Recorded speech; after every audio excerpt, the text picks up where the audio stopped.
So after the fret level process, the guitar goes through our wet sand process. After it's wet sanded, it gets buffed and heads to the turnaround and repair process.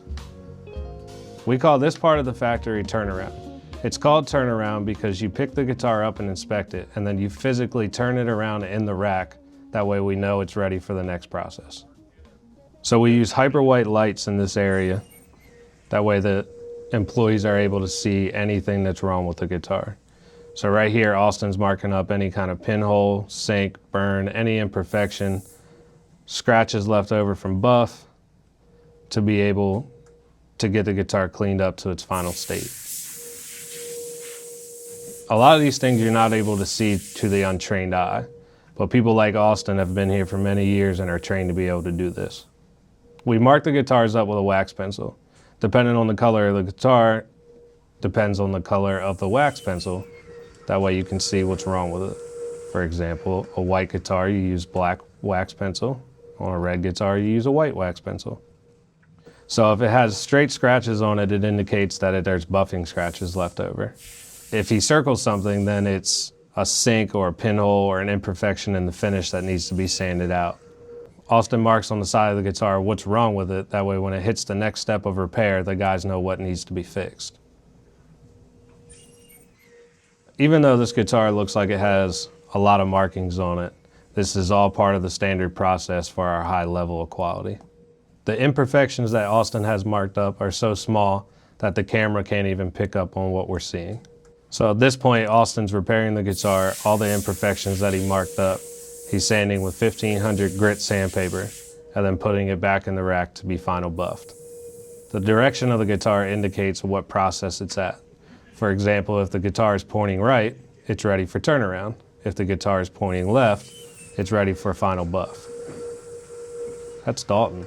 So Dalton grabs the guitar and brings it into the buffing room, and Dalton's gonna do the final buff process.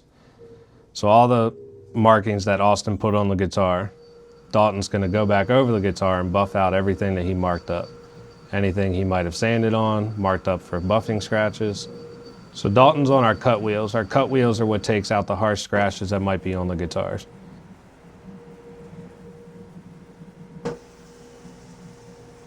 After the cut wheels, it goes to the polish wheels. We use a liquid polish you put on the wheel, and then you buff the guitar out and it takes all the compound and haze out of the guitar. When Dalton's done this, he puts it in the rack facing left, and that indicates that it's ready for its final QC inspection before it moves into final assembly.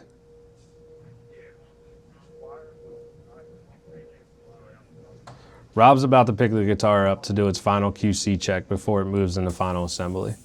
Rob's goal is to look the guitar over for any imperfections and make sure we got everything at turnaround and repair. This is just another level of quality that we strive for at Paul Reed Smith Guitars.